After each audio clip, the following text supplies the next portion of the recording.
Hello दोस्तों, स्वागत है आपके अपने चैनल आर के एक्सपर्ट क्लासेस में।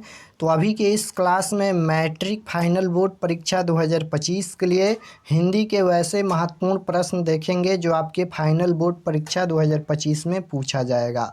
तो आप लोग इस क्लास को पूरा वॉच कीजिएगा, काफ़ी महत्वपूर्ण क्लास है। इस क्लास में हम लोग हिंदी के क्वेश्चन पेपर देखेंगे और इसी प्रकार से आपके फाइनल बोर्ड परीक्षा में क्वेश्चन पेपर आएगा हिंदी का। यहाँ पर देख सकते हो, ये एनुअल यानी वार्षिक परीक्षा के लिए, फाइनल बोर्ड परीक्षा के लिए सेकेंडरी स्कूल एग्जामिनेशन 2025 इसी प्रकार से क्वेश्चन आएगा आपके फाइनल बोर्ड परीक्षा में। और हिंदी का समय मिलेगा 3 घंटा 15 मिनट फाइनल बोर्ड परीक्षा के लिए।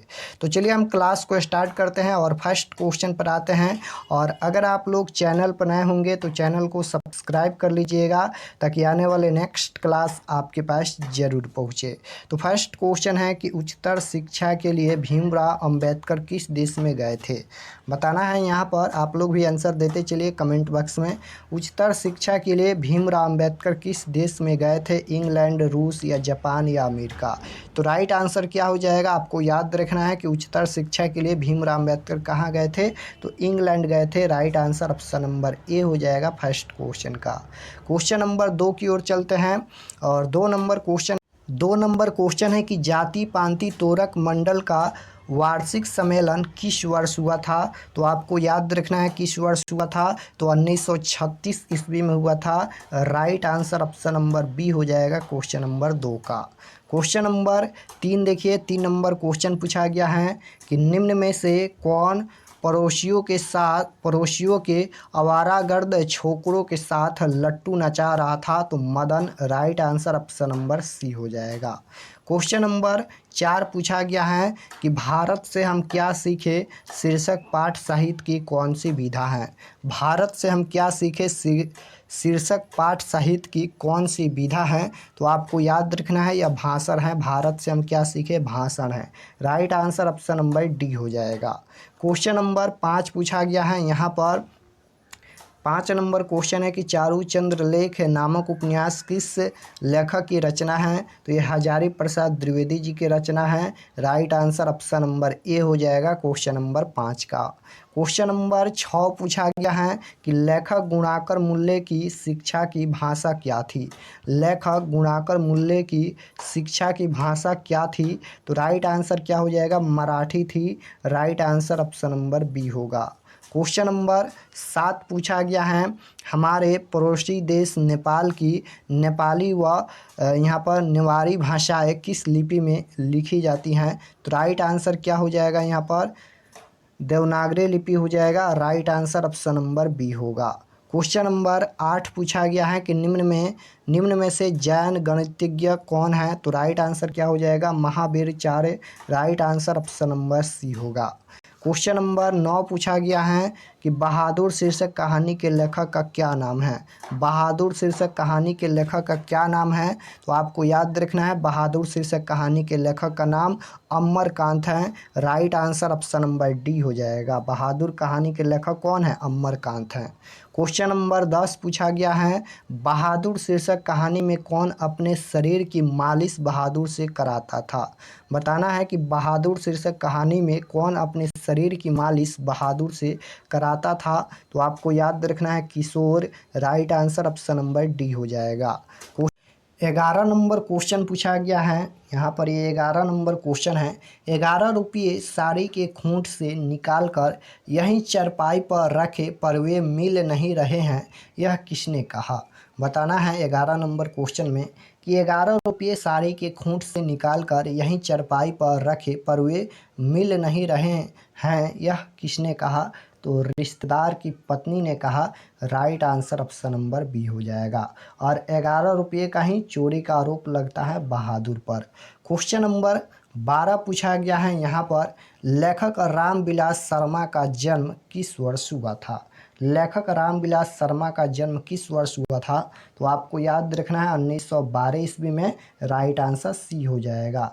लेखक रामविलास शर्मा का जन्म किस वर्ष हुआ, 1912 ईस्वी में।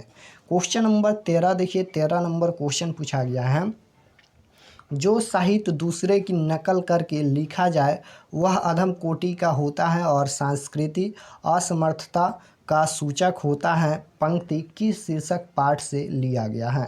तो ये परंपरा का मूल्यांकन पाठ से यह पंक्ति लिया गया है, यानी राइट आंसर सी हो जाएगा, परंपरा का मूल्यांकन। क्वेश्चन नंबर 14 देखिए, 14 नंबर क्वेश्चन है यहाँ पर, कितने वर्ष की उम्र में बिरजू महाराज को संगीत नाटक अकादमी अवार्ड मिला। बताना है कि कितने वर्ष की उम्र में बिरजू महाराज को संगीत नाटक अकादमी अवार्ड मिला। तो ये 27 साल की उम्र में मिला, राइट आंसर डी हो जाएगा। क्वेश्चन नंबर 15 पूछा गया है, बिरजू महाराज कानपुर कितने साल रहे।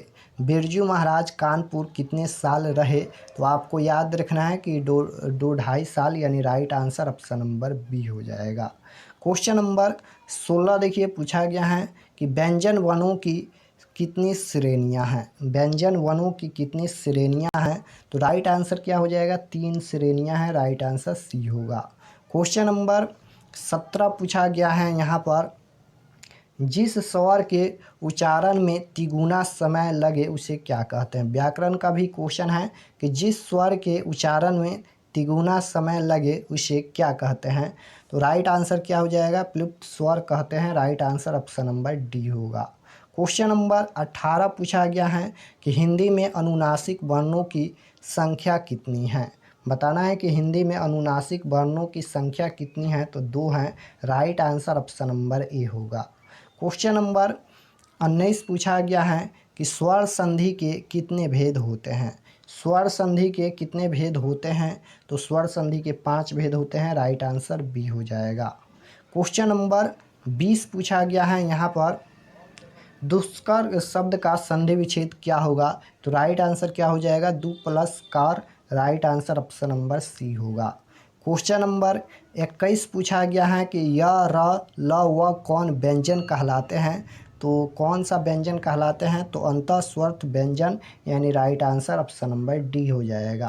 क्वेश्चन नंबर 22 नंबर क्वेश्चन है कि निम्न में शुद्ध शब्द कौन है। बताना है कि शुद्ध शब्द कौन है इनमें से, तो right answer option number C हो जाएगा। यहाँ पर घनिष्ठ ये शुद्ध शब्द है, right answer C. Question number 23 पूछा गया है, मनुज शब्द में उपसर्ग हैं, तो राइट आंसर क्या हो जाएगा, मनुज में म उपसर्ग है, right answer option number A होगा। क्वेश्चन नंबर 24 पूछा गया है कि निम्न चिन्हों में प्रश्नवाचक चिन्ह कौन है।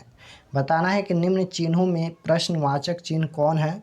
तो यहाँ पर ऑप्शन नंबर ए है, इस तरह से चिन्ह है, ये प्रश्न पूछा जाता है, यानी प्रश्नवाचक चिन्ह ऑप्शन नंबर ए है।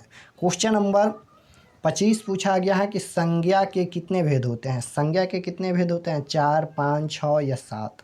तो राइट आंसर क्या हो जाएगा, संज्ञा के 5 भेद होते हैं, right answer option number B हो जाएगा। क्वेश्चन नंबर 26 पूछा गया है यहाँ पर, आयातवर्त शब्द कौन संज्ञा है। तो राइट आंसर क्या हो जाएगा, जातिवाचक संज्ञा होगा। क्वेश्चन नंबर 27 है, शब्द की जाति को क्या कहते हैं। शब्द की जाति को क्या कहते हैं, क्रिया, समास या स्वरनाम या लिंग। तो शब्द की जाति को क्या कहते हैं, स्वरनाम कहते हैं, right answer option number C हो जाएगा 27 नंबर का। क्वेश्चन नंबर 28 है, शक्ति शब्द कौन लिंग है। शक्ति शब्द कौन लिंग है, तो शक्ति शब्द यहाँ पर ये पुल्लिंग है, right answer option number B हो जाएगा। शक्ति शब्द ये पुल्लिंग है। क्वेश्चन नंबर 29 पूछा गया है यहाँ पर कि जिस विकारी शब्द से एक पदार्थ या एक व्यक्ति का बोध होता है उसे क्या कहते हैं, तो एक वचन कहते हैं, राइट आंसर बी हो जाएगा। क्वेश्चन नंबर 30 पूछा गया है, कारक के कितने भेद होते हैं। यह हिंदी में पूछा गया है, तो हिंदी में 8 कारक होते हैं, right answer option number B हो जाएगा। हिंदी में कितने कारक होते हैं, 8 कारक होते हैं। क्वेश्चन नंबर 31 नंबर क्वेश्चन पूछा गया है कि को के लिए किस कारक की विभक्ति है। को के लिए किस कारक की विभक्ति है, तो ये संप्रदान कारक हो जाएगा, right answer option number C होगा। क्वेश्चन नंबर 32 है यहाँ पर, अभिनव शीर्षक पाठ में फ्रेंच शासकों ने किन की गतिविधियों पर नज़र रखने के लिए किला बनवाया था। क्वेश्चन ये पूछा गया है कि अभिनव शीर्षक पाठ में फ्रेंच शासकों ने किनकी गतिविधियों पर नज़र रखने के लिए किला बनवाया था, तो पोप की, right answer option number C हो जाएगा। क्वेश्चन नंबर 33 पूछा गया है, रोन नदी कहाँ है। बताना है कि रोन नदी कहाँ है, दक्षिण अफ्रीका में या उत्तर फ्रांस में या उत्तर अफ्रीका में या दक्षिण फ्रांस में। तो रोन नदी कहाँ है, तो ये दक्षिण फ्रांस में है। Right answer option number D हो जाएगा क्वेश्चन नंबर 33 का। रोन नदी कहाँ है, तो दक्षिण फ्रांस में। क्वेश्चन नंबर 34 है यहाँ पर, दीवार में एक खिड़की रहती थी नामक उपन्यास किस लेखक की रचना है। किसकी रचना है, विनोद कुमार शुक्ल की या नलिन बिलोचन शर्मा या हजारी प्रसाद द्विवेदी या मैक्स मिलर। तो दीवार में एक खिड़की रहती थी नामक उपन्यास किस लेखक की रचना है, तो विनोद कुमार शुक्ल की रचना है। राइट आंसर ऑप्शन नंबर ए हो जाएगा। क्वेश्चन नंबर 35 पूछा गया है, मछली शीर्षक कहानी में लेखक की माँ क्या कर रही थी। मछली शीर्षक कहानी में लेखक की माँ क्या कर रही थी, तो मसाला पीस रही थी। राइट आंसर ऑप्शन नंबर ए हो जाएगा, मसाला पीस रही थी। क्वेश्चन नंबर 36 पूछा गया है कि सरपट शब्द का अर्थ क्या है, तो तेजी होता है। Right answer option number B हो जाएगा। क्वेश्चन नंबर 37 पूछा गया है कि यतीन्द्र मिश्र ने स्पीक मायके विरासत 2001 के कार्यक्रम के लिए रूपंकर कलाओं पर केंद्रित किस पत्रिका का संपादन किया। तो राइट आंसर क्या हो जाएगा यहाँ पर, सहित हो जाएगा option number B. Question number 38 पूछा गया है कि अमरुद्दीन बिस्मिल्लाह खां का ननिहाल कहाँ है।